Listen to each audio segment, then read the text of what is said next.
Hát ez... Úristen! Úristen, mióta van ez itt?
Figyelmeztetés! A szerzői jog tulajdonosa ennek a filmnek hang- és képanyagának felhasználását kifejezetten engedélyezi. Bátran vetítsék klubokban, turistabuszokon, kórházakban, szállodákban, olajfúrótelepeken, börtönökben és iskolákban. Ha ezt a videókazettát még bárki lemásolná, meglepődnénk. Ellenben a szalagon található műalkotás jó hírének keltése felelősségre vonás nélkül engedélyezett. A filmben látható üzletág valóban létezett. A VHS-nek volt aranykora. A megszólalók pedig nem színészek, csak némelyikük. Ha a szereplőkben valaki magára ismer, esetleg rokonát, szomszédját véli felfedezni, legyen büszke rá. Elsődleges célunk emléket állítani egy letűnt korszaknak, tisztelegni az egykori tékások és kölcsönzők előtt. A film végén hiába keresi előzeteseinket, mert nincsenek további műsoros kazettáink. Azt viszont megköszönjük, ha visszatekeri. Mi az analóg korszaknak a legelején úgy indítottuk el ezt a videótékát, hogy hát megadtuk neki a módját.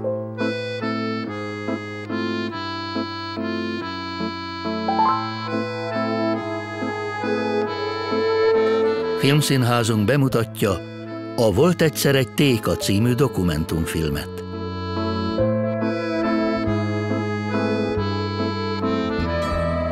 Téka. Görög eredetű főnév. A régi nyelvben könyvtár. Téka alakban is írják a bibliotéka csonkút formájaként. Régies szó. Nyelvjárásokban falipolc, faliszekrény, könyvespolc, fiókos láda, tartó, tok, fedő, táska, bibliotéka, apotéka, videótéka.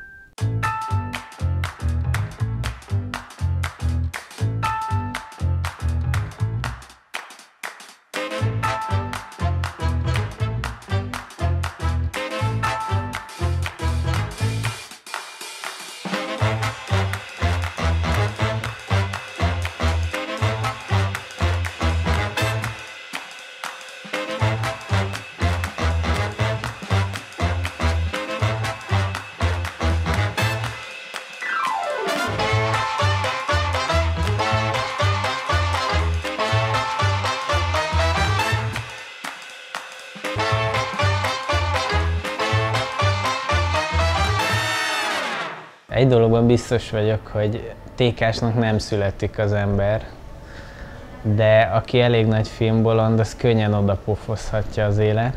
97 márciusában jött egy hívás, hogy jöjjek ide, és jöttem is. Az első Corvinos alkalmam, amire úgy tudok emlékezni, vissza tudok idézni, az volt, hogy a Király Imre szólt, hogy bejöhetek egyik nap pakolni. Én kölcsönző voltam az Odeonban, természetesen. Szerintem elég sokan vagyunk ezzel így, azt gondolom. Nem emlékszem, melyik volt az első napom, de hát nyilván én már jártam oda valamennyire, mert sógorom ott dolgozott, tehát így is kerültem oda.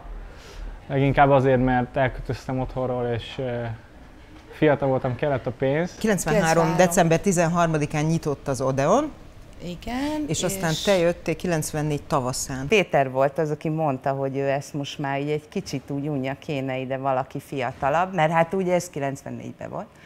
És aki nem rögtön egy elemzéssel kezd egy filmről beszélni. Mióta vagy te az Odeonnál? 4 hónapja. Óra, perc, nap? 12 óra, 23 perc. Hát sikerült úgy munkában állnom, és úgy bejönnöm a Corvinbe, hogy a Sziget második napjára esett az első Corvinos alkalmam, minek köszönhetően hát elég szarul voltam itt a reggel 10-es nyitásnál. Anyám unszolására beadtam az önéletrajzomat, szerintem ilyen 98-99 környékén, és 2001-ben kaptam egy visszahívást, hogy most éppen keresnek munkaerőt. Hát én voltam TK-s legelején, tehát 1995-től 2000-ig, és a anyukám segített, hogy oda kerüljek. Amikor én elkezdtem tékázni, akkor te tanítottál be természetesen, és akkor emlékszem arra a mondatra, hogy hát igen, ide nagyon-nagyon fontos, nagyon-nagyon intelligens emberek jönnek, de fölülhetsz a pultra. Itt akkor még élt azért a 8-ker, és értek be hatások, én akkor is egy jól kigyúrt srác voltam. Az fasza volt. Mi van még? Akármi. Mindenhol belettem tanítva, hogy mindegyik üzemegységben tudjak dolgozni, tékázni.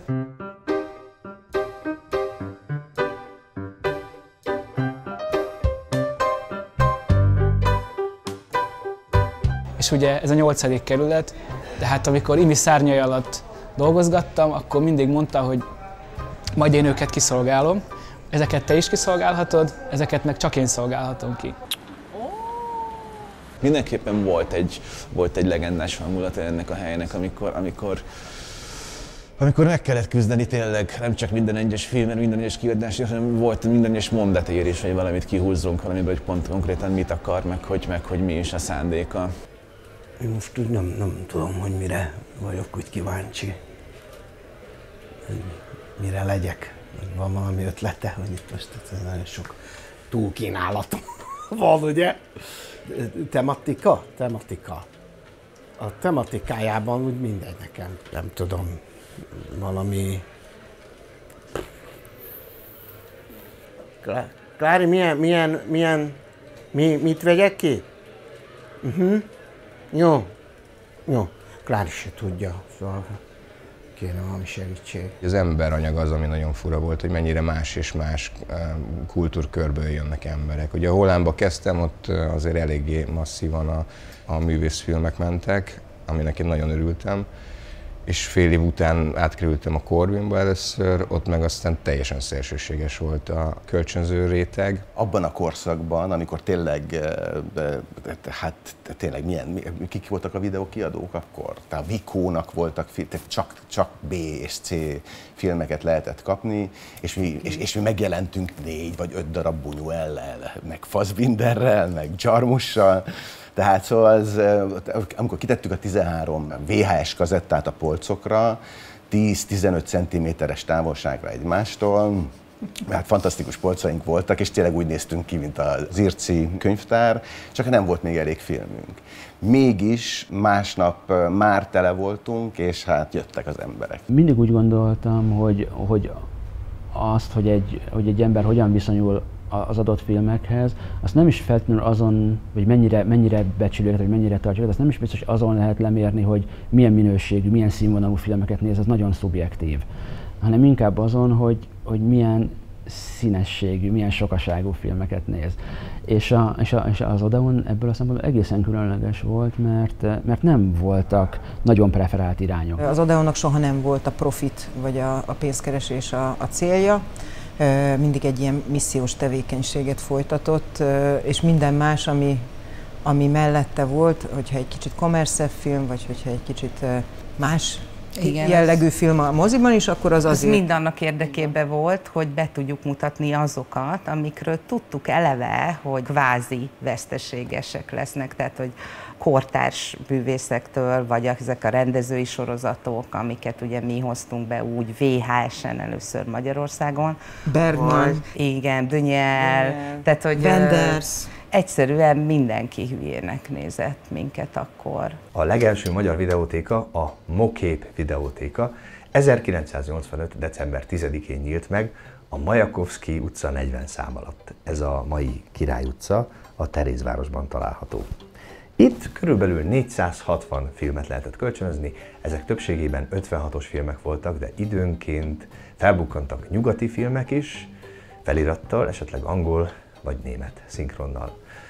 A zenés és szórakoztató filmeket 160 forintért, a játékfilmeket 130 forintért, a rajzfilmeket 100 forintért lehetett bérelni naponta, de minden egyes VHS kazettáért 1000 forint letéti díjat kellett fizetni. 96-ban költöztem oda a Corvin mozinak az oldalába egészen konkrétan, és akkor nekem egy ilyen nagy felfedezés volt, hogy ott van egy videótéka. 2001-ben voltam először akkor ott a TK-ba, 2000-2001 körül.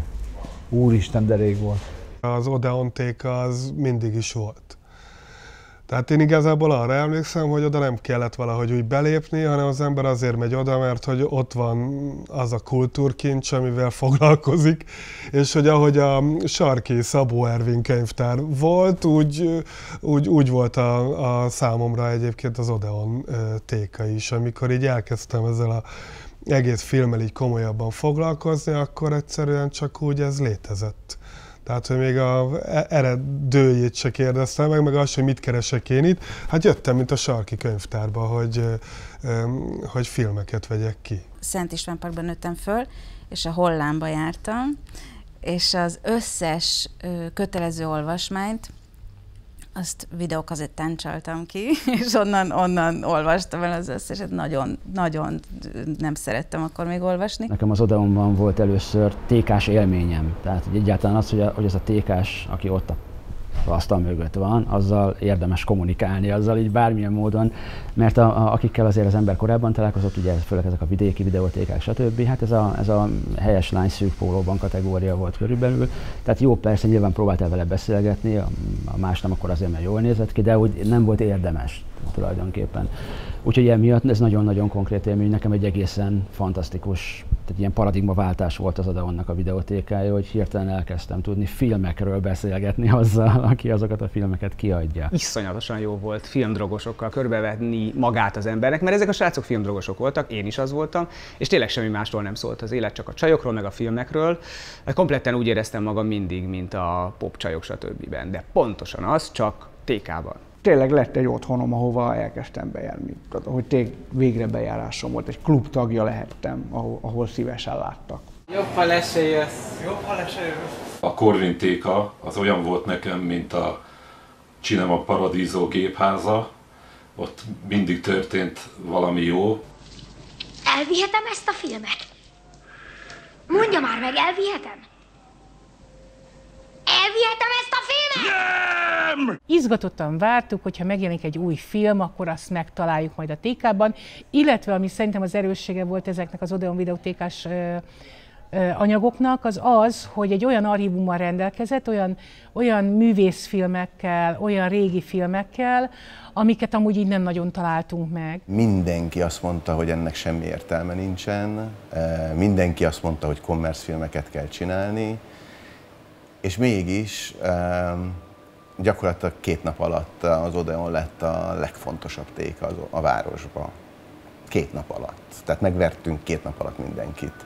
Nem azért, mert hogy nekünk volt akkor még a legjobb válogatásunk, hanem azért nyertünk szerintem, és azért lett az Odeon azóta is fogalommá, mert hogy egy közösséget kezdtünk el építeni. Lajos adogatta a kezembe, hogy miket kell nézni. Például emlékszem a Szalmakutyák című filmre. Lajos önmagában egy legendává vált egy év alatt, hogy tudta bevonzani az embereket. És hogy másnapra. Másnapra. Na, Lajost is nagyon bírtam, aki a főnök volt, és ő mint egy ilyen, nem tudom, egy ilyen titokzatos Gandalf, így néha megjelent időnként a TK-ba, néha leültünk beszélgetni, és emlékszem, hogy mindig megkérdezte, hogy mit csinálok éppen az egyetemen. Megmutattam neki a vizsgafilmjeimet, forgatókönyveket megmutattam, és pontosan azért, mert egy annyira más koncepciót, vagy nem tudom, más filozófiát képviselt, mint amit én az egyetemen kaptam, hogy egyszerűen baromi izgalmas volt minden olyan dolgot, amiről tudom, hogy mondjuk az egyetemi tanáraim, vagy én mit gondolok, megmutatni neki. És emlékszem, egyszer azt mondta, hogy na, hát ő olyan feladatot adna nekünk, rendező hallgatóknak, hogy Thelma és Louise ott állnak a végén a kocsival, mennek neki a szakadéknak, na és akkor ezt gondold újra úgy az egész sztorit dramaturgiailag, hogy egy vállalható, érvényes módon ne kelljen neki menniük a szakadéknak. És valahogy ő mindig azt csinálta, hogy amit én gondoltam, azt így fejjel lefelé megfordított, és azt mondta, hogy oké, nézd rá innen is, hogy még mindig azt gondolod-e, hogy az a jó. Nyilvánvalóan nem csak egy téka volt, hanem egy olyan gyűjtőhely, ahol az akkor egyébként ilyen alakuló, teljesen jóindulatú, jóhiszemű, abszolút lelkes értelmiség megtalálta saját magát. Egy csomó ember nem csak a kölcsönzés miatt jött a TK-ba, hanem az emberi szavakért. Meg voltunk támogatva egy csomó filmmel, nagy tudást, nagy biztonságot, nagy tapasztalatot jelentett ez a sok film, amit láttunk. És alkalmassá tett bennünket arra, hogy bizonyos emberekhez megfelelőképpen szóljunk. Ahogy ti szeretitek a filmeket, és tényleg azt látni ilyen fiatalon, akkor ahogy elkezdem én is megpróbálni melót találni, eldönteni, hogy akkor most tényleg tovább tanuljak, vagy dolgozzak, és tényleg találkozom veletek, iszonyatosan fiatalon, hihetetlen odaadással, tényleg 8 órás melóba ott ültök, és emberek tömegét szolgáljátok ki nap, mint nap. Különböző őrületeket, különböző bolondériákat, és tényleg ezt lereagálni és kezelni. Tehát ez az, amit nem tudsz feltüntetni egy életrajzba ezek után.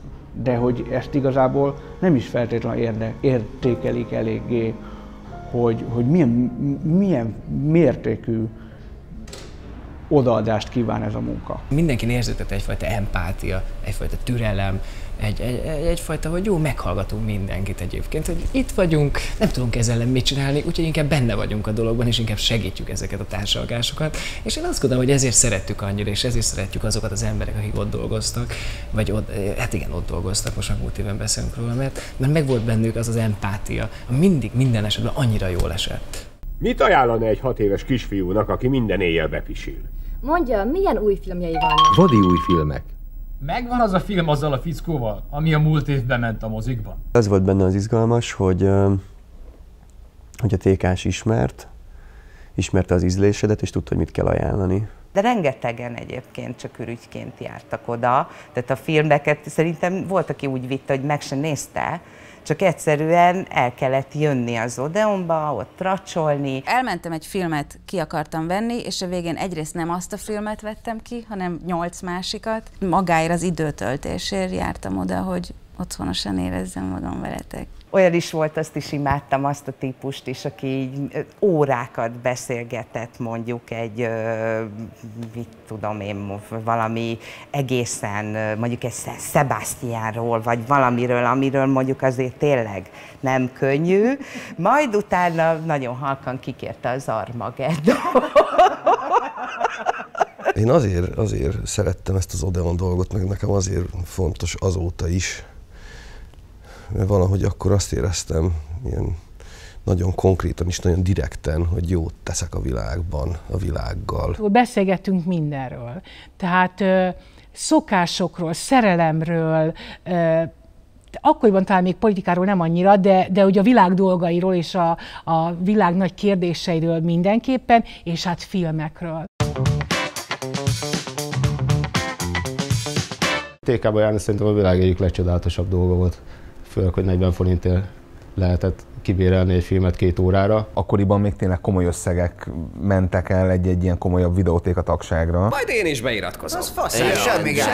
De kelleni fog a fényképes igazolvány, telefonszámla, lakbérszámlája, bizonyítványok, egy levél az édesanyátoktól, az utolsó 3 külföldi út, a 3 kedvenc film és a vércsoportod. Az 1985-ös Mokép kölcsönzési toplistán az első helyeken szerepelt a Szaffi, a Konvoj és az Istenek a fejükre estek. De a VUK is beesett a 20. helyre. A videó a 80-as évek közepén az gyakorlatilag pont olyan volt, mint a kamaszkor, mert hirtelen egy 60-70-80 évnyi filmnézés, ami alapvetően egy nagyon kötött dolog volt, hiszen moziban, vagy legfeljebb tévében tudtál megnézni filmeket. Meg volt előre egy menetrend. Neked kellett igazodni hozzá, mikor adják azt a filmet, hánykor megy, mit tudom én, beengednek el, engem számtalanszor hajtottak el 16-18 ilyen felüli filmekről például. Tehát az egész moziban nézésnek volt egy rituális jellege, és gyerekkoromban ebbe szoktam bele folyamatosan, hogy mint hogyha lettek volna a szülők fölöttem, akik megmondják, hogy én mit, mikor, hogyan nézhetek meg.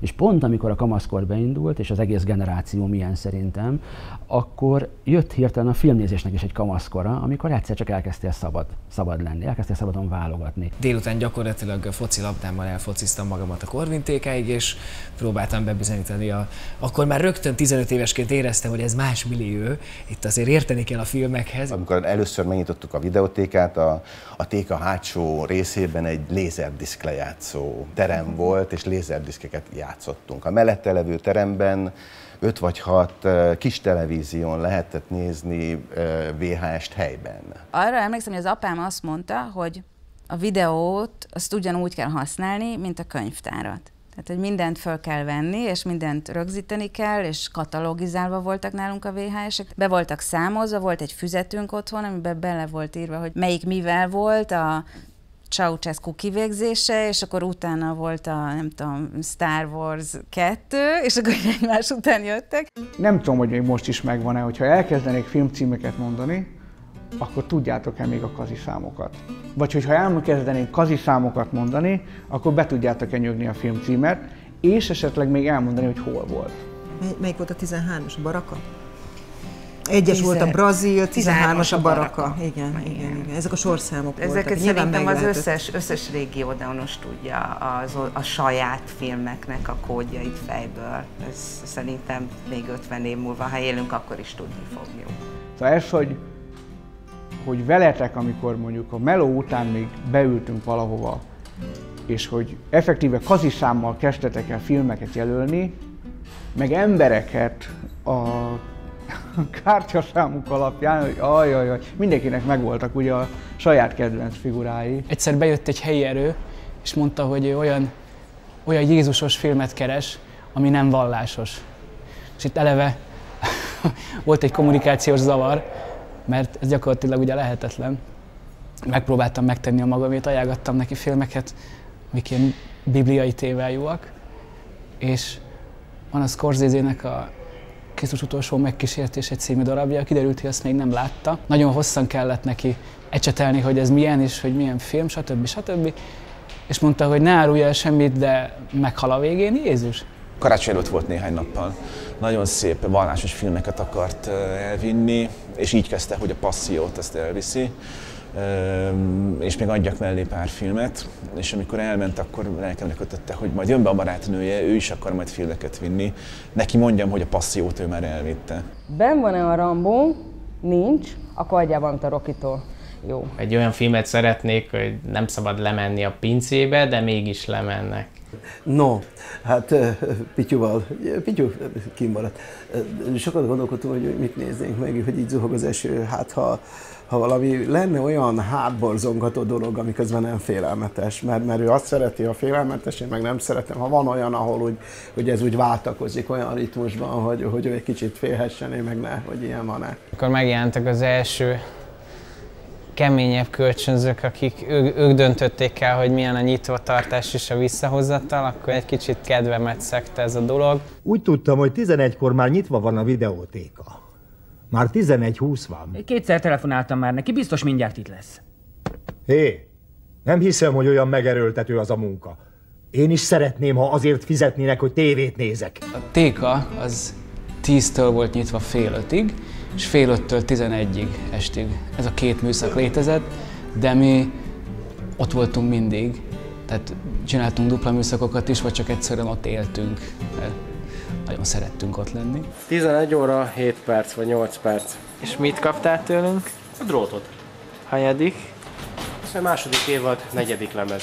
Igen, ezt Imrének eltesszük, és akkor 3 hét múlva találkozunk. Nem számítanak feltétlenül az ünnepnapok, mert nektek ugyanúgy ott kell lenni, mint a pincéreknek és az orvosoknak. Hát igen, és gyakorlatilag ez ennek egy ilyen vegyülete. Pincér is vagy, és orvos is. 93 és 2012 között egyetlen egy napra zárt be csak az Odeon Téka, tehát az összes karácsonyt, szilvesztert, új évet, minden ünnepet, minden felújítást, mindent úgy hidaltunk át, hogy nyitva voltunk, ha csak fél lábon ugrálva akkor is. A teljes napfogyatkozás volt az egyetlen olyan nap, amikor részlegesen bezártak a tékák, hogy hát ezt a vissza nem térő alkalmat, ezt és minden tékás ott volt Balatonon, és néztük a napfogyatkozást. Majdani filmesként szerintem az egy valami izgalmas dolog találkozni a közönséggel, de hogy na majd ők fogják nézni a filmedet, ha lesz filmed, de hogy emlékszem, hogy azért nagyon, nagyon fura tapasztalataim voltak, tehát kezdve a 8-10 éves kisrác, 8 éves jött, és valamilyen zombis horrort akart vinni, hogy már a 4. részt kéri meg itt. És akkor mondtam, hogy nem árt, adjál már, ez a menő, nem tudom, és akkor mondtam neki, hogy de figyelj, ismered a Robin Hood-a Tolvajok fejedelme? Mi az a szar, adjál? És elhajtott a vérbe. Beszélgettünk a Hegedűs a háztetőről. Azt nagyon-nagyon régen láttam még gyerekkoromban, és nem emlékeztem már rá ugye szereplőknek, nem tudom én, és azért mentem be hozzátok, hogy azt a filmet kivegyük. Fú, de rég volt. És milyen jó az a film. Jaga-diga-diga-diga-diga-diga-diga-dom. Elég korán volt videó lejátszónk, és én arra emlékszem, hogy voltak ugye a hangalámondásos filmek, amiben sose értettem, hogy a nőt miért férfi szinkronizálja. Szívesen segítek oda. Nincs semmi probléma. Maga kedves, üde, és ez kellemes. Tudom, nehéz a kezdet, de ki nincs rászorulva a pénzre. A fel az enyém. Azzal se lett igazán kioldva, hogy amikor bejöttek a feliratos filmek, azt meg nem tudtam elég gyorsan olvasni, mert kicsi voltam, úgyhogy szegény tesómat kértem mindig, hogy szinkronizálja. A Corminról azt kell tudni, hogy ott feliratos filmet nagyon-nagyon nehezen lehetett kiajánlani, ezt nem is értettem, és hiába próbáltuk győzködni az embereket, hogy azok a szinkronok, amelyek a 2000-es években kijöttek, azért picit gyengébbek voltak mondjuk a régi szinkronoknál, és rontották a film minőségét, legalábbis én ezt gondolom, hogy szerintem sokan ezt gondolták, és próbáltuk nevelni az ottani embereket, de lehetetlen volt, úgyhogy feliratos filmet, az tényleg aki kiadott, annak csillagos ötös járt. Nájmesszalagot már az 50-es évektől kezdve használtak adatok és mozgóképek rögzítésére, de csak a professzionális felhasználók körében, például a katonaságnál vagy orvosi képalkotó berendezéseknél, illetve a BBC-nél. A VHS fejlesztése a 70-es években kezdődött a japán JVC cégnél. A JVC csökkentette költségeit, így a két japán mérnök, Yuma Shiraishi és Takano Shizuo titokban dolgozott a formátumon.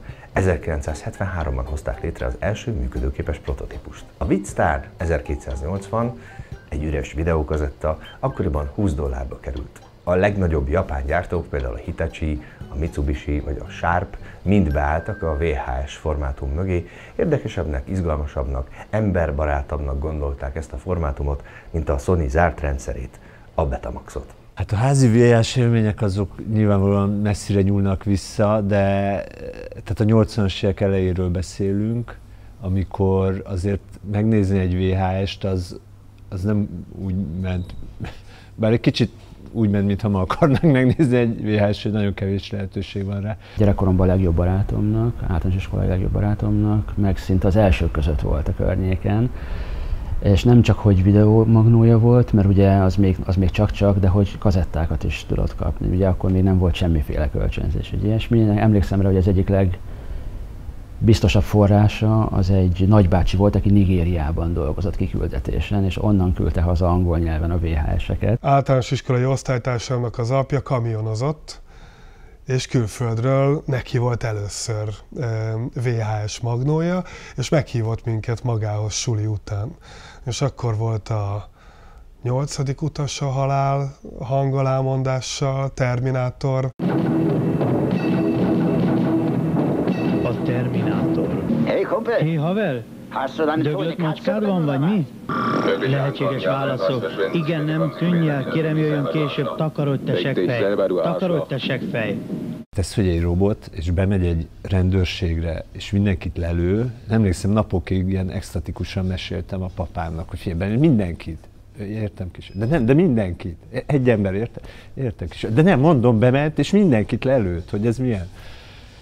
Picit egyedül voltam a lelkesedésem, ő nem látta. Felét értettük mondjuk a filmből, és még hogyha nem is azt fordították, ami ott volt, akkor is már szerintem megérte. Úgyhogy ezeken nevelkedni szerintem nagyon nagy buli volt. Értem, mit mondok? Uram, még nem terveztük bele azt a memóriát, ami fogja az emberi beszédet. Túl sok helyet vesz el, konyhának is rengeteg munkát ad. Legyünk őszinték, maga többe kerül az államnak, mint az egész világprogram. A stewardessek megteszik a tőlük tehetőt, hogy a repülés olyan kellemesen teljen, ahogy csak lehet. És most kóstold meg ezt az objektumot. És óvakodj a fekete csillag mindjától. És ő elárulta a mindjákat és a törvényt. 12 felderítőm eltűnt, és szinte feloldódtak a levegőben. A városban erős vagy? Itt egy senki. Nem menj tovább. Rambót néztünk, egy emberes hangolámondást, tehát a szuper klasszikus VHS korszak, ez még a Vikó birodalom felvirágzása előtti VHS korszak, ez nagyon, nagyon megvolt. A hangolámondásos, rossz minőségű, 5000-szer átmásolt, furcsán akadozó filmek, ezek így adtak egy ilyen szamizdat hangulatot az egésznek. Sarki TK-ban olyan verzió is volt a Csillagok háborújából, ha éppen nem volt bent az eredeti, hogy ők mondták alá, tehát egy férfi hang volt végig hallható az egész film alatt, ami elég mókás volt, főleg amikor Leia hercegnő beszélt. Van egy másik. Skywalker. Ez régi Jedi és Cseh. Látom, új fénykardot konstruáltál. Igen, a Dabgoba rendszerbe megyünk. 84-től 87-ig jártam gimnáziumban, nem, 80, mindegy. És ilyen eredménnyel, tehát így tudok számolni.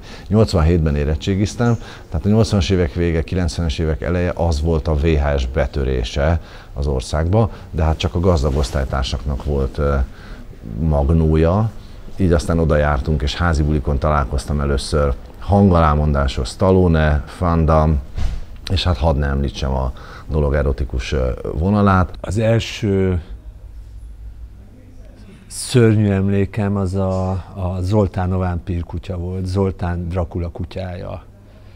Igen. Egy horrorfilm volt, 1979-es, 80-as. Hetekig nem aludtam. Tehát lefeküdtem, recsegett a padló, és tudtam, hogy eljött Zoltán a vámpírkutya. Gyerekkoromból vannak ilyesmiről emlékeim, a felvett mézgák, meg Bud Spencer filmek, azok meghatározóak voltak a egyedfejlődésem szempontjából mindenképpen, igen. Mi volt még? Hegedűs áztetőn, Grease, musicalek is voltak valamiért, igen. Debrecenben, ahová gimnáziumban jártam, volt ilyen videómozi nevű intézmény, ugye, ami arról szólt, hogy kocsmákba VHS-ről betették, és akkor ott a sörözés mellett lehetett nézni, és ott például töménytelen mennyiségű hongkongi akciófilm, wuxia, ilyenek mentek hangolámondással. A 80-as években, amikor a videómagnót még kevesen engedhették meg, igen elterjedt volt a lakótelepi videórendszerek kiépítése. Egy videólejátszó műsorát adott esetben több tömbház lakói is egyszerre nézhették. Gyakorlatilag a rendszerváltás után ez vezetett a kábel-TV későbbi kialakulásához. Nagyobb feneket kerítettél annak, hogy leülünk filmet nézni.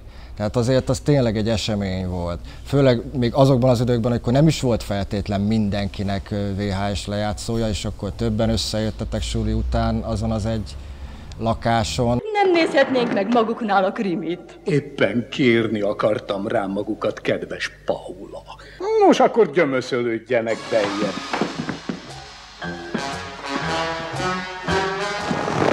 Noha home videózásról beszélünk, de már is mégis egy közösségi élmény lett belőle. Egy barátomnak az apja vett egy Panasonic M10-es VHS kamerát, akkoriban az volt a Maybach, vagy nem tudom. És akkor rögzítette az előadásunkat, amiben alig is voltak fények, beraktuk az ő lejátszójukban, nekünk nem volt se lejátszónk, se kamerát, semmi. Akkor találkoztam először ezzel a formátummal, hogy VHS. és berakta a lejátszóba, ami egy ITT lejátszó volt, erre emlékszem, és lenyűgözve néztük a foltokat a képernyőn, tehát a kevéssé fényérzékeny kamera az alig is bevilágított színházi előadást mintegy 15 méterről felvéve, de tulajdonképpen nem lehetett látni semmit, de végignéztük az 58 percet, és megállapítottuk, hogy tulajdonképpen jók voltunk. A lejátszás során a mágnesszalag kopik, így a kép és a hangminőség kismértékben, de folyamatosan romlik. Emlékezetesen nem volt olyan elemi ösztön, aminél egy ominózus résznél ne lett volna teljesen satíros a szalag, mert hát mindenki azt az egy bizonyos jelenetet futtatta meg.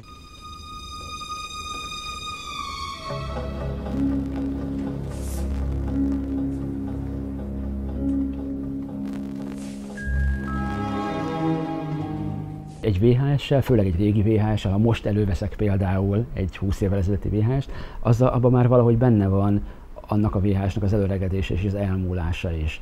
És ott érzem igazán azt, hogy hát hiszen én is így működök. Tehát én is így emlékszem már vissza erre a 20 évvel ezelőtti filmre, hogy bizonyos dolgokat azokat tisztán látok, máshol bejön egy kis zaj, valamitől már nem tiszta a kép, máshol akármi azért, mert a szallag tönkrement, ott hirtelen a hang elcsúszik, bármi baj lesz vele, hát ez van. Én nem tagadom, hogy én egyből a szórakoztatóipari részébe léptem bele. Miközben egy értelmes, olvasó, aranyos fiú voltam, én nem gondoltam, hogy ezen Stalkert is meg lehetne nézni, vagy ilyet. Tehát csak a bunyó, a cicik és a robbanás. Az első olyan idézetek, amiket aztán álmunkból felkeltve is tudtunk, azok ezekből a nem túl nagy értéket képviselő filmekből jönnek. Az első saját VHS-ünk az úgy lett, hogy apukám tévéműszerész volt, most már nem aktív, és akkor VHS magnót szerezni az ilyen nagyon, hát nem volt könnyű még az átlagembernek sem, de még nekik sem. És ők azt csinálták, hogy nagyon sok akai típusú gépet kaptak, és a plusz alkatrészekből, amit plusz hozzárendeltek a gépekhez, mert rengeteget javítottak, és ez egy ilyen sztár márka volt akkoriban, akkor ők mindig annyi alkatrészt rendeltek, hogy így a saját magunknak így összerakott végül egyet. Tényleg klafa? Klafa, az biztos, dugig van. Csupa-csupa elsőrangú dolog. Videók és ifitornyok. A videómagnók elterjedésével egyre népszerűbbek lettek az otthoni riasztóberendezések is. A fényesen izzó standby készenlét ledek ugyanis átderengtek a függönyön, így a betörők rögtön tudták, hogy melyik háztartásban van videó. A készülékek akkoriban még rettenetesen drágák voltak, az 1956-ban kiadott VRX 1000-es típus például $50,000 került, hogy simán megérte megkockáztatni értük egy betörést. A vevők azonban nem kockáztattak. Rájöttek, hogy a videómagnó érték, így aztán vállalták a plusz lakásvédelmi költségeket is. 90-es évek elején, amikor beindult ugye rendesen a TK-élet, akkor én nagyon sokat jártam oda, sőt, az akkori barátnőm dolgozott ott egy évig, ami azért volt fantasztikusan jó, mert nem volt ugye saját VHS lejátszónk, viszont amikor ő zárt, akkor zárásnál haza lehetett vinni nem csak a kazettát, de a videómagnót is, és akkor reggelnyitásra visszacsempésztük a helyére.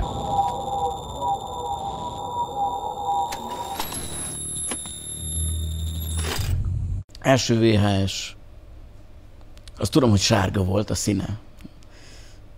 És valószínűleg, hogy Vikó volt. De hogy mi volt rajta, azt szerintem valami hitványakciófilm, ez biztos. Vikónak a sárga kazettái voltak ilyen nagyon speciálisak és megkülönböztethetőek, amik egyrészt felvetnek bizonyos szerzői, jogi és szomszédos jogi kérdéseket is, hogy vajon valóban sikerült-e kifizetni a jogdíjat azokért a filmekért, mint például a Kokainraktár vagy a Frankenstein közkórház.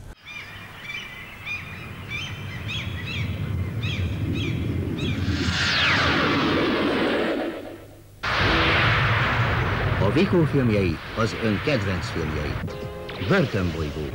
Fantasztikus kalandok a csillagrendszer legtitokzatosabb pontján. Börtönbolygó. Ártatlanul elítéltek lázadása a zsarnok és raptartói ellen. Börtönbolygó. Keresse a Vikó filmjét a kölcsönzőkben. Börtönbolygó. Halálhozó 3000 száműzöttek bolygója, robotharcosok, puszta acél, az mondjuk ez már talán kicsit később volt. ezekre így nem szívesen emlékszem vissza, de bármikor megnézném őket még egyszer. Nagyon sok a szöveg, de sehol se írják le, hogy vajon jó-e. Ezek közül jó valamelyik? Uram! Szeretnék megemlékezni a VHS kölcsönzésről, a kezemben látható Országút fantomja VHS-sel, ami egy magyar kiadás. Ezt onnan tudjuk, hogy az angol borítója ellenére ide van pecsételve a Rutger Hauer feje fölé, ahol volt fehér felület, hogy szinkronizált, hogy a kedves vevő tudja, hogy mit vesz meg. Ez egy magyar kiadás, tehát megfordítjuk, és a szöveg a hátulján szintén angolul van, de legalább egy matricát találunk még rajta, hogy ajándékbelépő a Globe Színházba, egy feje lefele lévő dinoszaurusszal. Valószínűleg a Jurassic Park idején keletkezett maga a kazetta, és az amerikai borítóról lemaradt a vonalkód, de oda merészkedett a magyar forgalmazó egy pecséttel, Hajdú Film. Ők forgalmazták ezt a remek filmet. Pécsi videótékának a tulajdonosa állította ezt össze elképesztő munkával, és hát gyakorlatilag 84-től 94 végéig tartalmazza az összes Magyarországon megjelent videókazettának a címét, a kiadót és egy rövid leírást. A Szellemírtók 1-nek sem semmi. A New Yorkban az egyetemen parapszichológiával foglalkozó tudósok nem kapnak állami támogatást, ezért vállalkozásban kezdik begyűjteni a szellemeket. Abban az időszakban, aki bárki TK-ban vagy a moziban dolgozott, biztos, hogy valamilyen szinten filmőrültnek kellett lennie, vagy kell lennie. A legjobban egyébként azt szerettem, amikor valaki egy konkrét filmet keresett, és ezt tényleg szerettem, ezt tényleg kihívásnak éltem meg, amire nagyon-nagyon homályos emlékei vannak, néha össze is mosódnak, néha idegen elemek is bekerülnek, amikből aztán így később kiderül, hogy hát ott azért picit megcsal a memóriája, és meg kellett keresni egy filmet, amit nem tudom 20-30, de hogy Isten 40 évvel ezelőtt látott, és ez tényleg egy kutató feladat volt. Mi figyelj, nem emlékszem a film címére komolyan, de olyan 160-180 cm körüli magas barna férfi a főszereplő, nagyon kemény csávó, meg kéne nézni, jó akciófilm. Imi felsorolt 200 filmet körülbelül, mondom, jó, figyelj, este kezdődik a film, és reggel végződik. Imi szűkítette a kört 95 darab filmre, szóval igazából így végig megfedett, hogy mi volt az, de hihetetlen, hogy milyen lexikális tudásra evert itt, ez biztos. Szóval elviszem a filmet, ugye van egy címe, a cím az valami, nem? Szóval a cím az egy irány, nem? Hogy mi van? Szóval elviszem, hogy a Kecsege halála, hát akkor persze, hogy azt hiszem, hogy horgászfilmben az, egy horrort hozol nekem. Sokszor én is kaptam tőletek telefont, volt egy olyan egyszer, kaptam tőletek egy telefont. Mondjál már filmeket, amiben robbanások vannak. Mi van? Mert most jöttek, és hogy valami partira akarnak berakni vetítésre. Én is mondtam 20-at, ti is mondtatok 20-at, valahogy összehozták. Köszönöm, Istenem! Tényleg akár olyan is volt, mondjuk ez már később volt, mint a tanítás miatt, amikor mondjuk azt mondtam, hogy olyan filmeket szeretnék, amiben nagyon sok a vörös szín.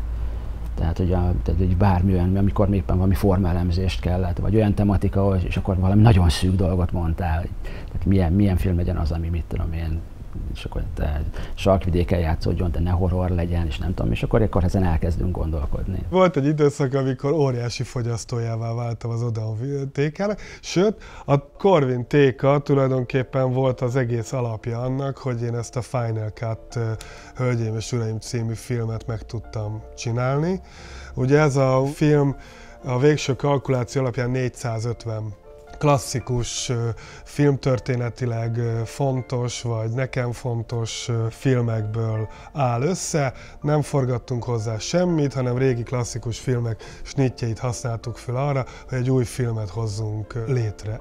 És hát honnan szereztük volna abban az időben a filmeket, ugye? A torrent az még nagyon gyerekcipőben járt, az internet lassú volt, a televízióknak a különböző filmállományai azok elérhetetlenek voltak, vagy olyan drága technikán, betakazettán, esetleg 16 mm-eken még akkor így megtalálható volt. Olyan technikával őrizték, amihez mi nem férhettünk hozzá. Állok a pult mögött, és jön a Pálffy Gyuri, és mondja, hogy hát most ilyen szuperhősös filmet kell csinálni, a Táltos ember című rövidfilmjét csinálta a Jött egy busz című sketchfilmbe, és hogy mondjunk már olyan filmeket, ahol valakit elütt az autó, és az így látványosan meg van csinálva, vagy még volt egy-két ilyen listával jött, hogy miket keres.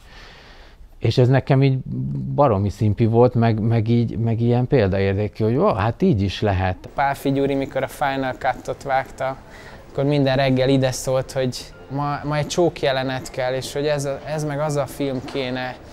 És mire jöttek be, mi már ilyen stócba kiválogatva a filmeket vártuk. Hiszen akkor mi voltunk az IMDb, nem volt még net olyan mértékben, tehát hogy nem lehetett úgy utána nézni a dolgoknak, és ezért ugye tőlünk várta mindenki a megváltást. Én csak abból tudtam válogatni, amit az Odeon videótéka már leválogatott, és azt válogattam én még bizonyos szempontokból tovább. Úgyhogy ebből a szempontból az Odeon videótéka egy társszerzője is ennek a Final Cut című filmnek.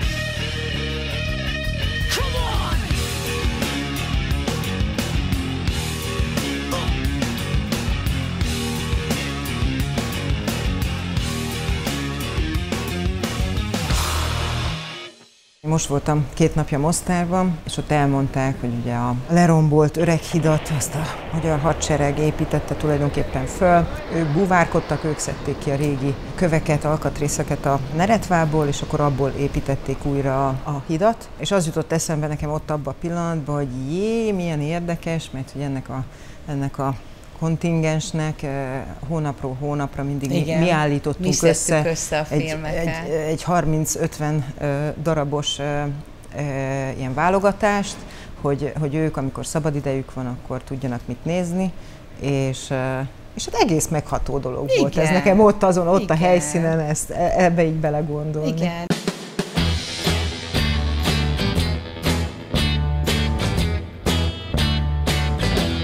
Észrevettem azt, hogy hát ez is nyilván a 90-es évek vége, hogy valaki lemásolja a filmeket, és az eredeti szalagot kiveszi a kaziból, és a másolatot teszi be. És kirajzolódott, hogy ki ez a csávó. És fölhívtam, és mondtam neki, hogy hát igen, meg hogy ez, meg hú, meg lehet, hogy a szomszéd gyerek csinálja, vagy beszélj vele, és megteremtettük neki az egérutat, hogy visszahozhassa, meg hogy elnézést kérjen, és visszahozza. És tényleg visszahozta. És ez talán 2-szer is megtörtént. És utána ugye ez a védekezés. Igen, és akkor igen, egy ilyen ragasztószalagot csaptunk a gerincére.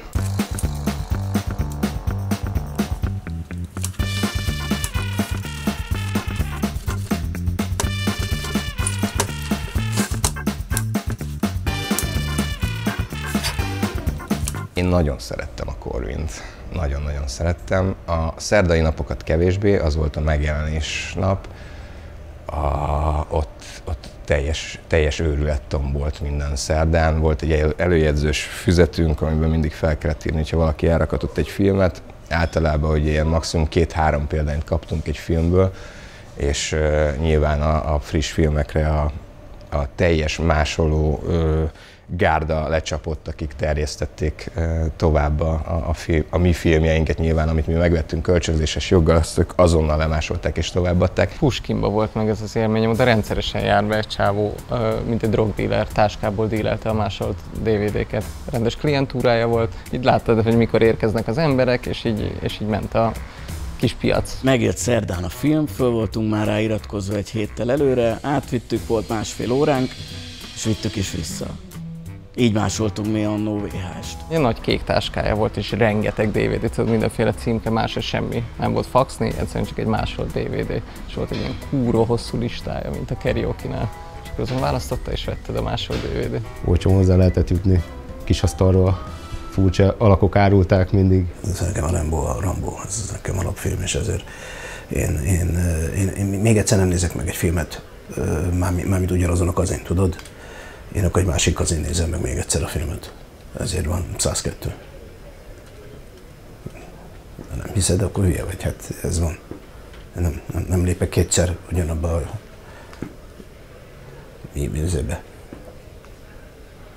vízbe.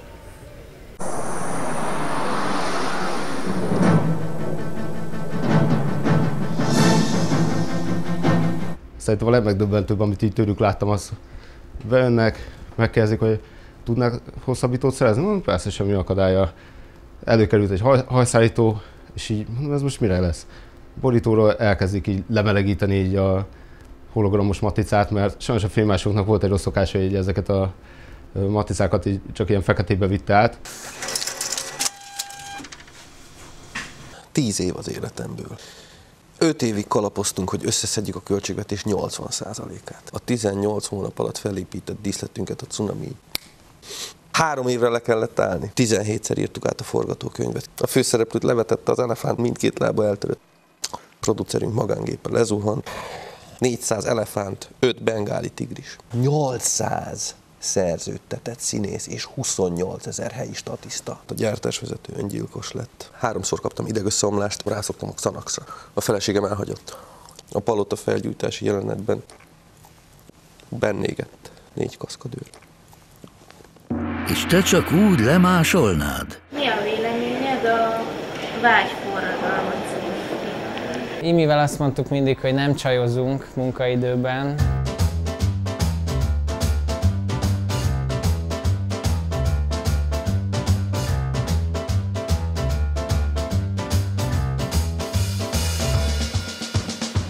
Nem is tudom, hogy hány olyan hölgy nevét mernénk papírra leírni, akit itt ismertünk meg, aztán próbálkoztunk, és aztán vagy nem értünk répbe velük. Szerintem ez egy füllettéka volt, legalábbis én úgy emlékszem. Arra nem válaszolok, hogy hány lányt sikerült...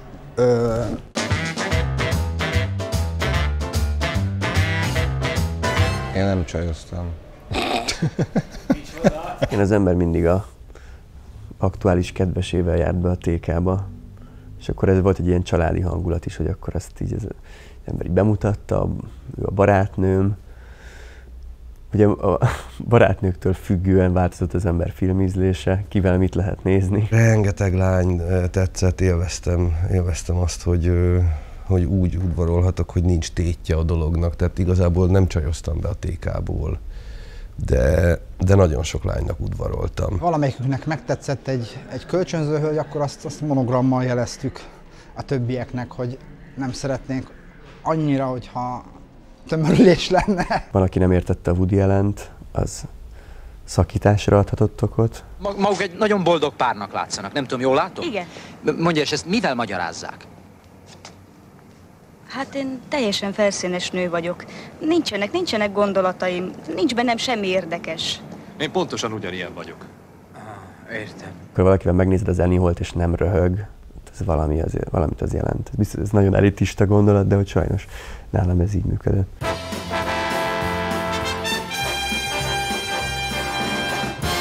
Egyébként működött a rendszer, az tény is való, csak egy idő után olyan mennyiségű cucc volt abban a kis térben, hogy nem lehetett létezni, ezért jött a létre. Apollo program. Hiszen így lett a könyvtár létre, amire először azt hittem, hogy vicc. De szép kis szőrös. Ugye? Ma tömték. Engedje, majd fogom.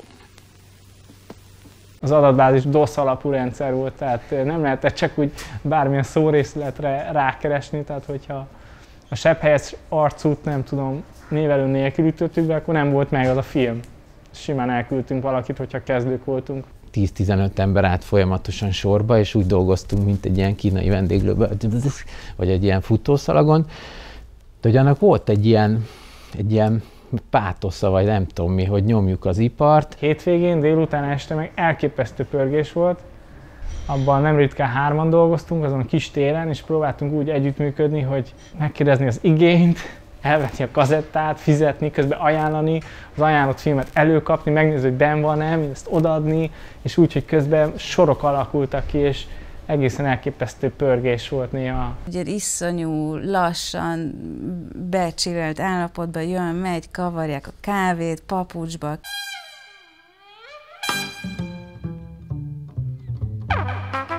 Nem gondoltam, hogy lesz egy munkahelyem, majd 10 évig papucsban. Minden szabad időmet, illetve nem szabad időmet is ott töltöttem. Általában iskola helyett is. Azt megtanultam, hogy mindenkit tegezni kell, Gabcsika. Férfit, nőt, időset, öreget, mindenkit tegezni kell, Gabcsika, mert akkor jön. De miért kell mindenkit tegezni? Mert egyszer nagyon kikaptam, hogy nem tegeződünk, de beszélgethetünk. Ez jól esik, hogyha... Igen, a közvetlen. Igen, meg hogyha letegeznek, persze. Igen.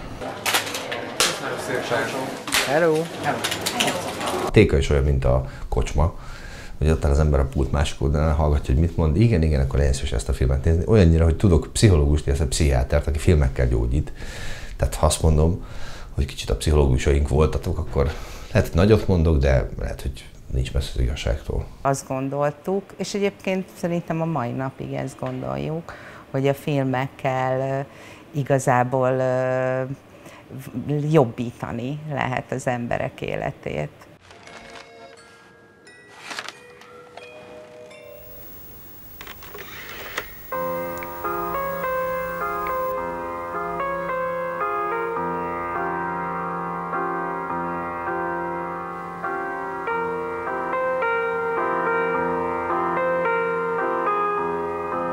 Egy tér volt az egész mozival, és egy tér volt az egész 8. kerülettel, és azzal a kereszteződéssel, ahol így mindenféle energiákat jöttek, mentek. Olyan volt, mint egy kereskedelmi központ. Én mindig úgy gondolok rá az egész mozira, mint egy kereskedelmi központ. Tehát bármit lehetett vásárolni gyakorlatilag, tehát nem csak a filmekről szólt a történet, hanem plakátokról, molinókról, ruhákról, bármilyen tárgyról, ami kellett, voltak megfelelő kapcsolatok, akiknek szóltál, és azok hozták. Igen, a barter az fontos szereplő volt szerintem a Corvi moziban biztosan, tehát hogy ott ugye mi részei voltunk egy nagyobb rendszernek. Nagyon sok könyves filmet, kis példányszámú kézirat formátumú anyagot is szereztem a srácoknak.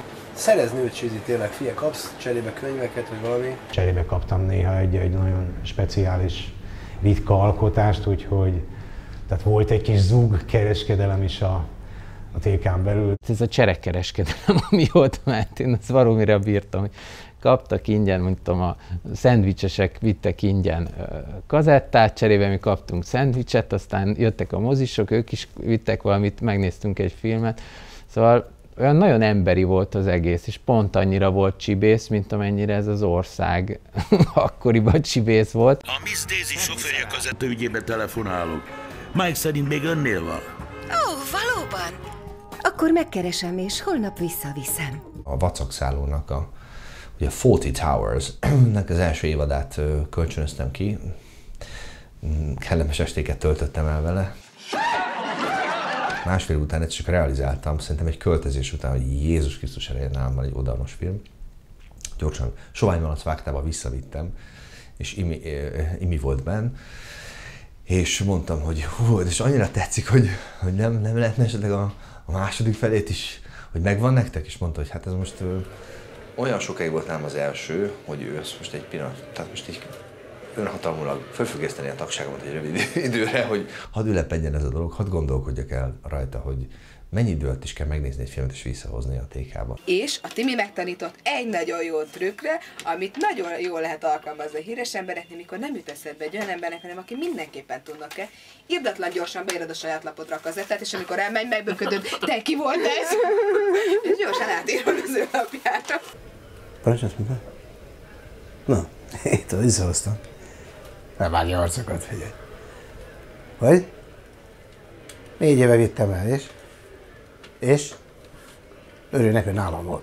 Figyelj, hát egyébként elég szar film. Szóval, szinkronizálok benne, azért gondoltam, megnézem, meghallgatom magamat egy kicsit, hát sajnálom, hogy megcsináltam. De ezt most nem mondod komolyan, hogy most leszúrsz? Mi? Tényleg? Le fogsz szúrni engem? Ugyanolyan ember vagyok, persze, mindenki más, persze, csak mégse. Akkor te elviszem. Lejárt a bérletet. Majd hozom neked ezt, ne csinálj be ügyet. Én sem csináltam abból ügyet, hogy gyengécske volt a film. Mindig késtem, az biztos. De jó volt, nem haragudtatok értem, mert hogy haragudnátok értem. Megvenni nem tudtok, a többi meg igazából nem számít. Volt egy másik téka, amit most nem neveznék meg, ahol olyan hatalmas tartozást halmoztam föl, hogy egyszer elhajtottunk autóval a téka mellett, és így bedobtam az ajtón a filmet, nem volt kedvem kifizetni. Oda soha többet nem mentem vissza, nem vagyok rá büszke. És jött 2003. És képzeljétek el, utána már bementem, és mondták, hogy Misi, ezt már nem kell fizetned. Mondom, mert nem járhatok ide. Több ízben is jártunk kint helyszíneken, és nagyon furcsa lakásokba is bejutottunk, meg még azt is engedték, hogy így turkáljunk fiókokban. Mai napig rémeket álmodok arról, hogy hónapok óta vissza nem vitt. Kazetta van nálam. Volt egy cím, ahol kivonultunk, a Hungária körúton, és egy szögletes, teljesen üres telek volt. A pornófilmek terjedésének és a közvetlenül videókazettán terjesztett horrorfilmeknek a VHS volt a természetes közege. A Videomagnó megjelenéséig pornót csak a kis szexmozikban vetítettek. Ilyen pórias dologgal indítottam, hogy van egy pár pornó kazettám, hogy odaadnám ingyen, hogy hadd nézzék, és erre a Csizi, aki később barátom lett, azt mondta, hogy benne van a nevében, hogy árt. Bejött, hát nem akarok bunkó lenni, de két idős hölgy, szerintem 80 és a halál között volt mind a kettő. Az egyik totál süket volt, tehát a másik üvöltött vele, mint a kotonasúros burleszk jelenet, mondjuk így, tehát tényleg olyan volt a történet. De a legnagyobb meglepetésemre megálltak a pult előtt, a süket néni felment a galériára körbenézni, és azt mondta a néni, hogy pornófilmet szeretnénk. És ez így a második hetemnél a legváratlanabb emberektől a legváratlanabb szituáció. Mi nem tartunk pornófilmet. Nincs nekik pornójuk, felkiabált a süketnek a galériára, mire az visszaszólt, akkor a sült zöld paradicsomot vennénk ki. Figyelj, egyet kérek mindegyik kazettából. Suttogás a szélben, te is a tiédet, tedd oda, ahova nem való.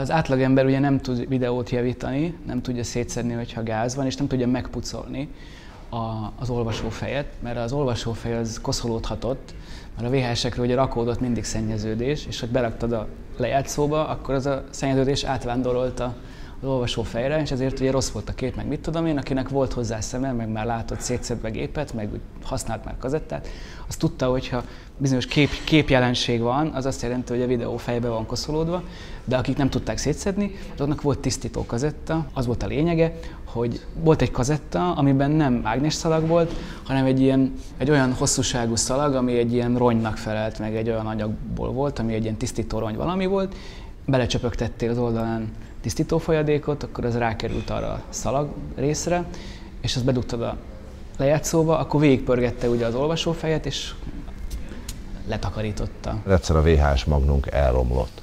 Nagyon elromlott, nem fogadta be a kazettát, és akkor ugye azt éreztem már, hogy ez már nem az a műszaki szint, aminek az ember egy csavarhúzóval nekiáll, hogy na, apa szétkapja. De hát ha holnap is filmet akarunk nézni, akkor apának kell csinálni valamit. Óvodából jövet, mondtam a fiamnak, hogy bevisszük a kis elektromos emberhez, akinél mindig volt egy kávéfőzőgép az asztalon, meg néhány lámpa, amit szerelt a Visegrádi utcába. Bevisszük a magnót, aki belenézett, és kivett belőle egy piros matchboxot, és azt mondta, hogy hát ennek csak ennyi baja volt. Ránéztem a fiamra, és megkérdeztem, hogy szerinted ez ki lehetett, és teljes őszintességgel mondta, hogy ő nem is látta soha ezt a matchboxot. Másképp, hogy én emlékszem, hogy hanyadik születésnapjára kapta tőlem. Kinyitottad azt a billenőt, ahol a kazetta belemegy, és belenéztél, akkor volt benne egy tükör. Hátul bele volt téve gyárilag egy tükör. Hogyha belenéztél a tükörbe, akkor láttad, hogy a szalag hol tart. És azon nagyon érdekes volt, hogy ezt úgy látod.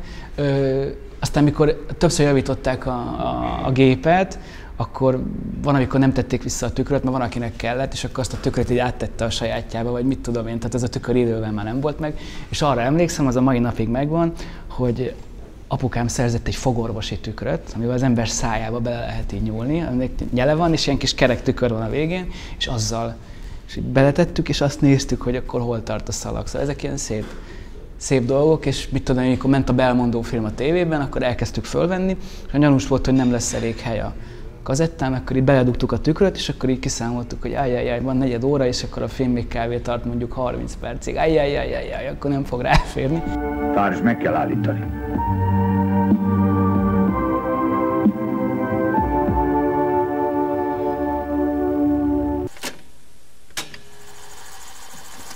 Egy nagyon gyönyörű dél-koreai Silva nevű lejátszónk volt, és egyébként problémátesen üzemel, szerintem még a mai napig is megvan valahol. Akkor ment a Colt 100-es a mozi Szabó István által válogatott sorozat volt a tévében, szinte minden nap 2-3 filmet vettünk föl VHS-re otthon mi is. Szegény megboldogult Albert Györgyi vezette az Oscar-díjátadót, és hát akkor nem tudtam fönnmaradni, meg semmi, és akkor az ember igen, ilyenkor beállította a VHS magnót, és azt felvett, és akkor másnap, ahogy fölkeltem, azonnal így visszajátszottam. Öcsémmel együtt nagyon szerettük az MTV-t, mi akkor voltunk kicsik, amikor betört Magyarországra, és én azóta, tehát hogy én imádtam a videoklippeket, és a mai napig legnagyobb élmény, hogy forgathattam is párat, mert az nekem így minden volt, és rengeteg. Tehát voltak kazetták, amin csak videoklippek voltak. Az apámnak ez valami elképesztő ravassága, vagy nem tudom mi volt, mert abban a pillanatban, ahogy megjelentek a műholdas csatornák az országba, ő azonnal elkezdte ezeket a filmeket fölvenni mindenféle szinkron meg felirat nélkül, és én így tanultam meg gyakorlatilag angolul, hogy a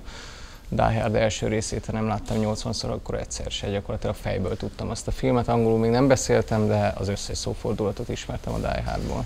Olyat is csináltam, hogy volt már 2 videó lejátszónk, és egy barátomnak csináltam a 18. születésnapjára videófilmet, amit én manuálisan vágtam össze a stop, play, stop, rewind-dal. Talán sokan emlékszünk rá, hogy egy magnetofon kazetta, kazi, milyen egyszerűen oda-vissza csévélhető manuálisan egy toll vagy egy ceruza segítségével. Nos, a 80-as, 90-es években sokan abban a tévhitben éltek, hogy a VHS kazetta a szalag fékezési mechanikájának köszönhetően manuálisan tekerhetetlen. Ám egy apró trükkel, a szalagfék kiiktatásával ez a művelet is lehetségessé válik. Próbáltuk edukálni az embereket, és visszatekeretlen kazettáért fizetni kellett. Úgy emlékszem 50 forintot. Az az igazság, hogy a VHS kazettákat soha nem tekertem vissza. De ez annak felett, hogy lehet, hogy elfelejtettem. Tudod, azért nagyon sok meccsem volt karrierem során. Mrs. Jensen, mondtam már, vissza kell tekerni a kazettákat, mielőtt visszahozná őket. Miért? Mert ez az előírás. De nekem nincs kedvem visszatekergetni őket. Látja ezt a táblát? $1 bírság jár azért, ha nem tekeri vissza, és ezúttal felszámítom. 2,99 plusz $1 az összesen $3,99. Tartsd meg a visszajárót, te pszichopata ivadék! Vissza kell tekerni a kazit, esküszöm neked, hogy ezt most hallom tőled először. A könyvtárban még igen, ott még keményen behajtották a visszatekerési díjat. Jogosan egyébként szerintem, már picit irreálisan magas volt annak az összege a kölcsönzés összegéhez képest. És ott mindig azt hiszem 30 forintot kértek egyébként visszatekerés, és 60 forint volt a kölcsönzés, de ott mindig elkérték. Mi soha nem kértünk el visszatekerést, viszont nekünk voltak erre különböző eszközeink. A VHS kazetta manuális visszacsévélése semmiképpen sem tekinthető hatékony eljárásnak. Erre fejlesztették ki okos mérnökök a VHS kazetta visszacsévélő eszközt. Félprofi felhasználók otthonra is beszerezhettek egyet, de a videótékák állandó tartozéka volt ez a kis eszköz.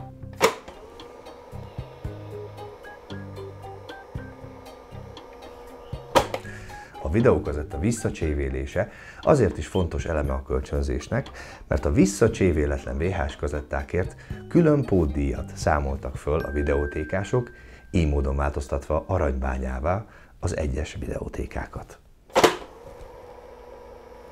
DVD. Mozifilm egy lemezen, amely csak akkora, mint egy CD. A kép kétszer olyan éles, mint egy videókazettán. A hangja olyan tiszta, hogy azt is meghallja, ha egy gombos tű leesik.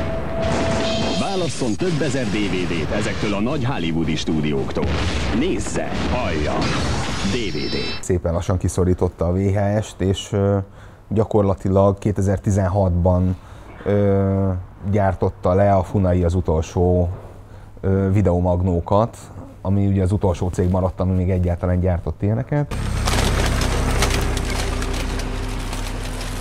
És hát megmaradt egy ilyen nosztalgia dolognak.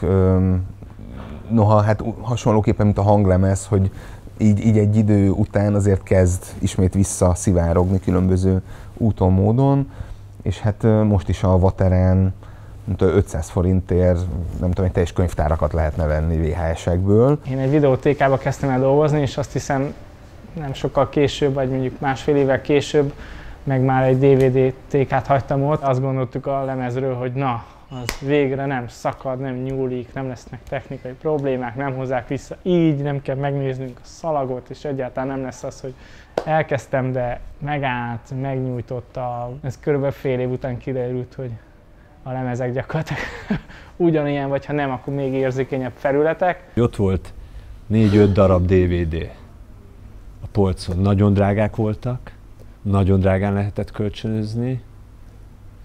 Így álltunk fölötte, így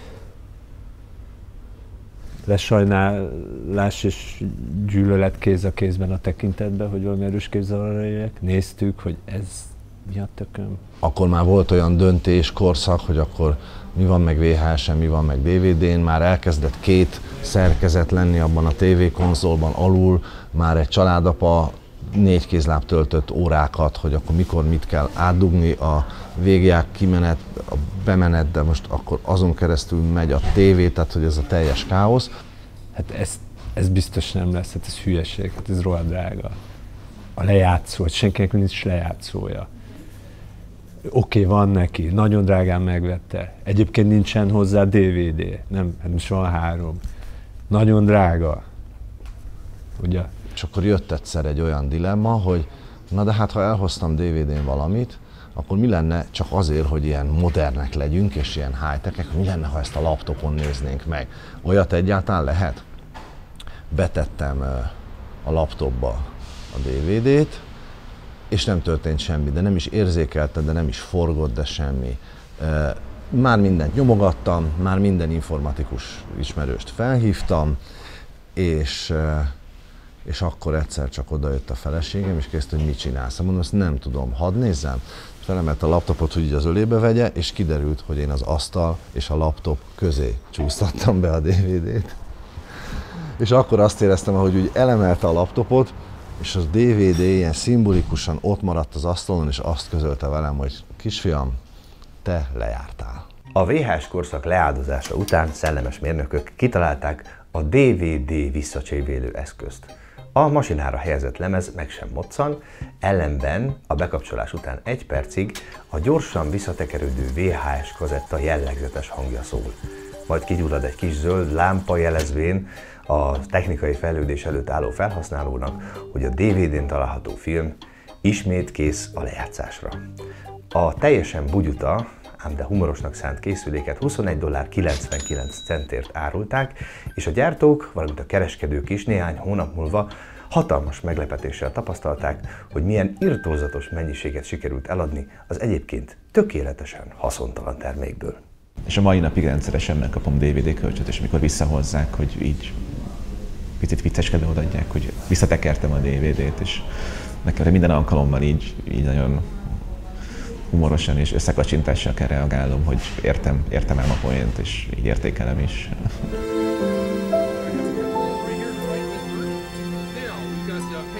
A gyerekeimnek nagyon nehéz lenne ezt leírni vagy elmesélni, de hát körülbelül úgy mondanám el, hogy egy ilyen mechanikus, manuális YouTube az volt a téka.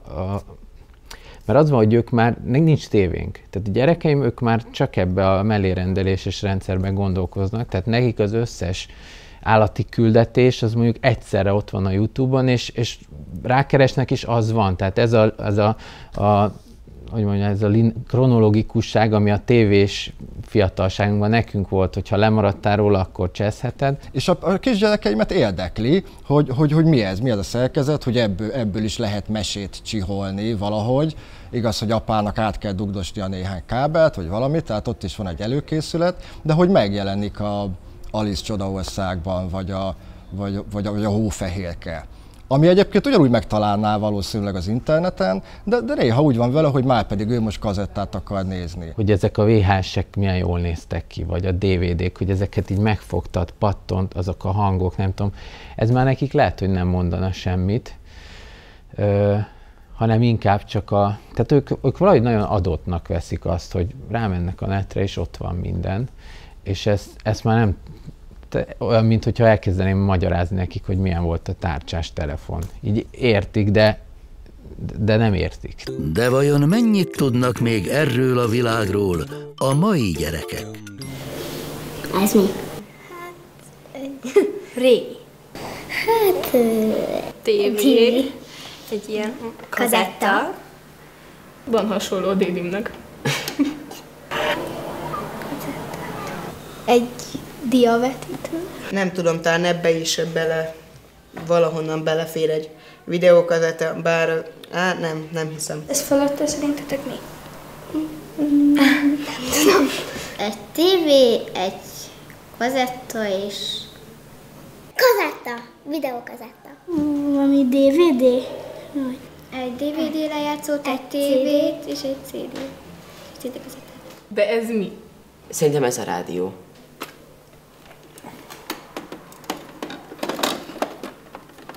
Én fordítom. Marci. Nem még fordítva, itt van a címe is. Erre van a nyíl. Erre van a nyíl. De akkor rögöm. Fordítva? Még innen rontjuk. Hát ezt mondjuk rá kell kapcsolni egy tévére, és úgy lehet megnézni rajta. Te értesz ehhez? Hol kell belerakni? Inkább segíts beállítani. Ott, körül. Jaj, tényleg, akkor szokott így zümmögni, amikor teker. Betölti. Ugye? Ez valami videó, valami... Vagy valami nagyon régi kamera. Meg is ette. A tévé. És be kell kapcsolni. Ez ott van. Nekem meg olyan ötletem van erre, hogy egy régi tévéhez ilyen set-top box. Régen úgy vették fel a műsorokat, hogy arra az időre, amíg ment, be kellett tenni a tévébe, és akkor amíg bent van, azt fölvette, legalábbis én csak hallottam. Felmegyek mondjuk a YouTube-ra, vagy valahova, és ott meg beírom azt a filmet, amit meg szeretnék nézni, és akkor az beadja, és rákattintok, és akkor meg tudom nézni. Fénykölcsön. Nem fény, film, te! Ja, még sosem jártam videótékában, őszintén mondom. Téka? Hát arról nekem a videótéka jut az eszembe. Én tudom! Igen, filmkölcsönző az, ahonnan filmeket lehet kölcsönözni. Hát ahol ki lehetett venni a filmet, mesét. 10 000 forintot ott kellett hagyni, és hogyha nem hozzuk vissza, akkor az a pénz ott marad, de később már bejelentkeztünk, amiután már megtapasztaltuk, hogy ez a hely biztonságos. Szoktunk ott akár nyomtatni, vagy fénymásolni. Tévén van ez a videótéka, és ott lehet filmet kölcsönözni. A téka az ennek a elektronika nélküli változata. Magával, hogy videótékában még nem jártam, talán csak onnan tudom, hogy egyszer azt hiszem egy Jean Reno filmben láttam, hogy bemegy valahova, de az sem biztos. Rengeteg gyereknek a filmes ízlését befolyásoltuk, az már más kérdés persze. Olyanokat nyilván, is, hogy milyen irányba. akik azóta a filmes alkotók lettek. Rengeteget, igen. De hát a nálunk dolgozók közül is egyébként sokan áttértek a másik oldalra, és nem kibeadogatták, hanem csinálják azóta. Tékás ez egy életpályamodell volt. Emlékszem, az utolsó napomat egy kicsit túl dramatizáltam, miközben mindenki egy füzetet írt nekem tele, én az alatt belefaragtam az ajtófélfába, hogy itt jártam, mint ahogy a Remény rabjai egyik legdrámaibb pillanatában. Meggyőződésem volt, hogy ők onnan mennek nyugdíjba. Számolgattam, hogyha szigorúan veszem, akkor ez az 5. ték a bezárásom. A költözéseket is számolom, amikor tékákat költöztettünk ide-oda, a földszintről, emeletről a földszintre, meg ilyenek, akkor ezt persze 8. már. Egy olyan közeg volt, ami szerintem ma már nincs, ami pótolhatatlan, ami egy teljesen unikális valami volt.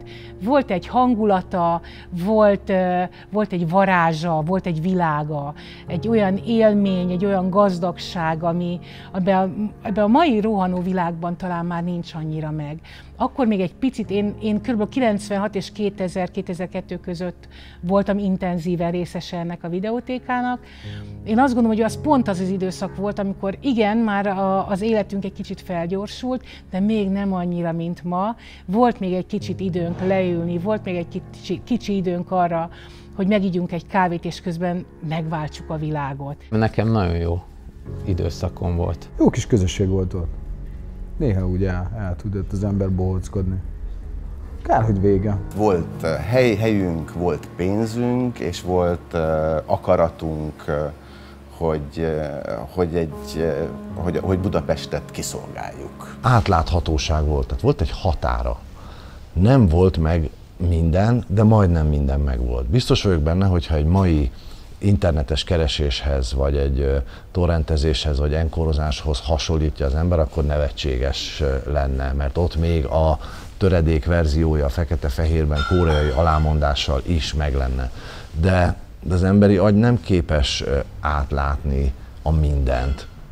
És nem hiszem, hogy jó döntéseket úgy lehet hozni, hogy teljesen digitalizálom a szempontjaimat. És annak ellenére, hogy megváltozott a technikai háttér, én azt simán kimerem mondani, hogy 2005-ben sokkal nagyobb részét lehetett megnézni a jó filmeknek itt Budapesten, mint most.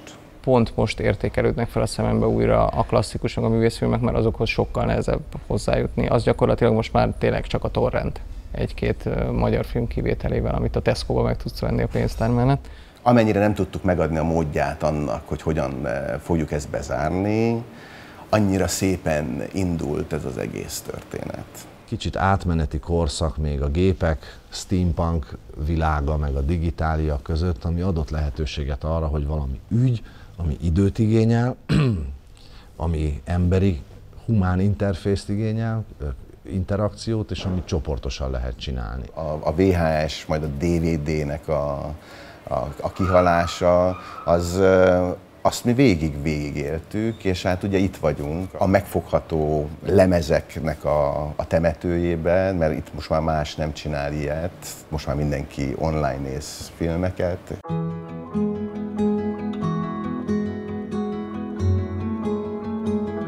Nagyon komplex egy kis történet volt ez akkoriban, és azt gondolom, tehát már utána is nagyon hiányzott, de most, hogy végképp vége, hogy most már egyáltalán nincsen, már a tudat is elborzasztó, hogy az utolsó csepp is eltűnt így a nagy semmibe, ami még így talán ilyen mankó lehetett ebben a világban. Egyre kulturálatlanabb világban élünk, és innen nézvést az, hogy volt Odeon, és hogy az Odeon az olyan volt, amilyen, tehát, hogy nem csak egy téka, hanem tényleg volt benne valamiféle kulturális misszió, bár nem ez volt az én szándékom, hanem egészen egyszerűen csak jobb volt nekem is úgy léteznem, hogyha kellemes a környezet, amit teremtek.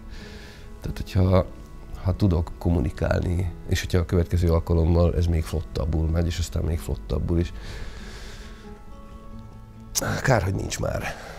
És lehet, hogy nagyobb szükség lenne rá most, mint akkor volt. Minden kornak megvan a maga ártatlansága, vagy megvan a maga ártatlan bája.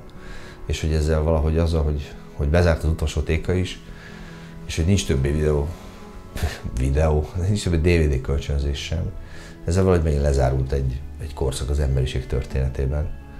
És hát így a mi történetünkben is. Nekem hiányzik.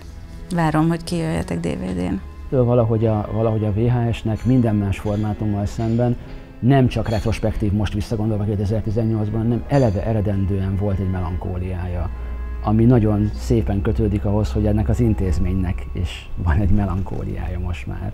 És sok mindenbe belekeveredtem az életembe, de az Odeon volt az, amelyikre a leginkább büszke vagyok.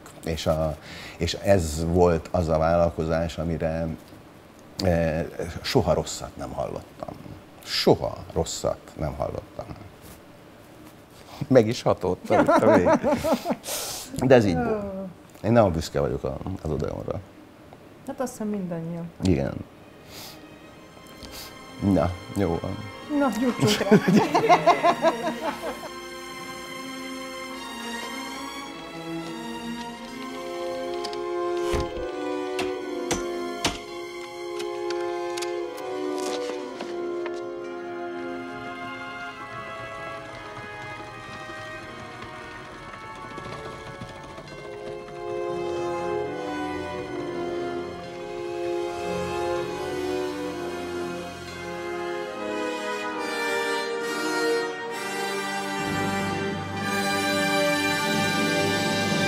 Az anyátok p***et, és nem tudtatok értesíteni. Beleverem ebbe az egész kolcerányba. Rohadna meg a anyátokat.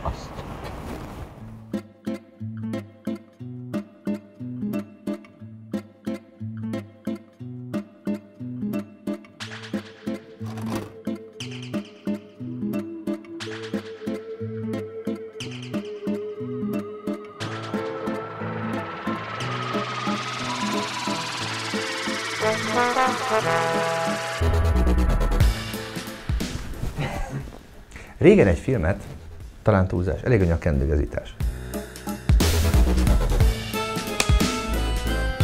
Én benne vagyok, akkor valószínűleg nagyon sikeres is lesz, és sokan meg fogják nézni. Jónás a moszkvai nagy cirkuszba folytatja.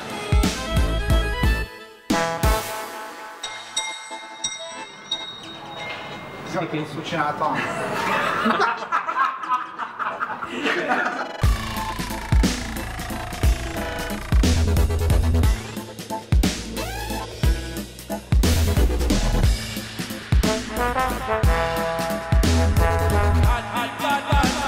Pénzátvétel nem történt, filmátvétel nem történt, ellenben szerettek volna vinni valami filmet.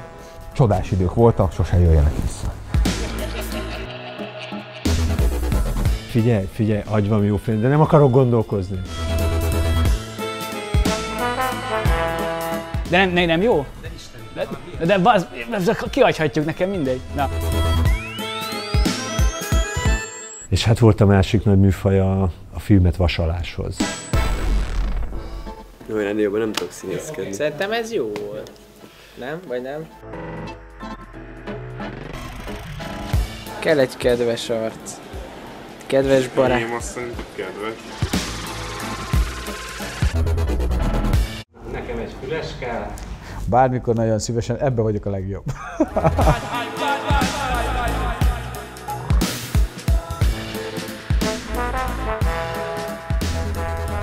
Bozai József hangja, Bozai József.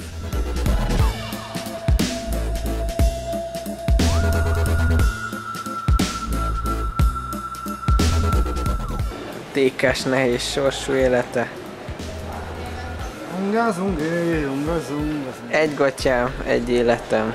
Gyerekek, az a nagyon fontos dolog, ti azt nem érzitek át, nem érzitek soha, hogy amikor megjönnek az első DVD-k, az első ajándékba adandó DVD-k, ha esetleg nem lennék otthon, simán dobjátok be a levélszekrénybe, hogy amikor kibontom, benne legyen az a 3 csehfilm, az a sok-sok Bergman, és nem tudom milyen szart, a Bálint szerencsétlenkedett valami szar oldbolyjal, de abból is kérek legalább 3-at.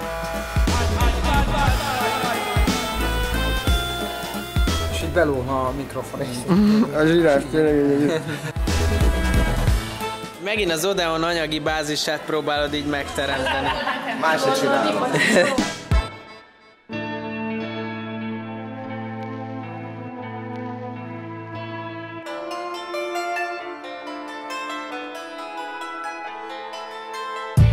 Megkérdezte, hogy mondott ilyen komoly művészfilmeket, hogy az megvan-e? Megvan. És ez az én tékám. Azt mondta, szerintem akkor láttuk utoljára. Számos egykori TK-s kollégánkból lett filmrendező, vegyük őt például, és én nagyon szerencsés vagyok, hogy vele azóta is kollégák vagyunk. Nem tudom, hogy erről ő tud-e, de én tudok róla, és nekem ez elég.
én most bezárok. Igen, meg nincs záróra, de én most bezárok. Miért zárok be? Miattad, tudod? Mert nagyon nehezen visellek el. Téged, a többieket. Ma mindig eljött, mint te, aki nem tudja, hogy mit akar. Vagy olyan, aki tudja, de az meg hülyeség. Úgyhogy most menj haza. És kín, ha látod, hogy valaki erre közeledik, mondd meg neki, ne közeledjen. Bezárta.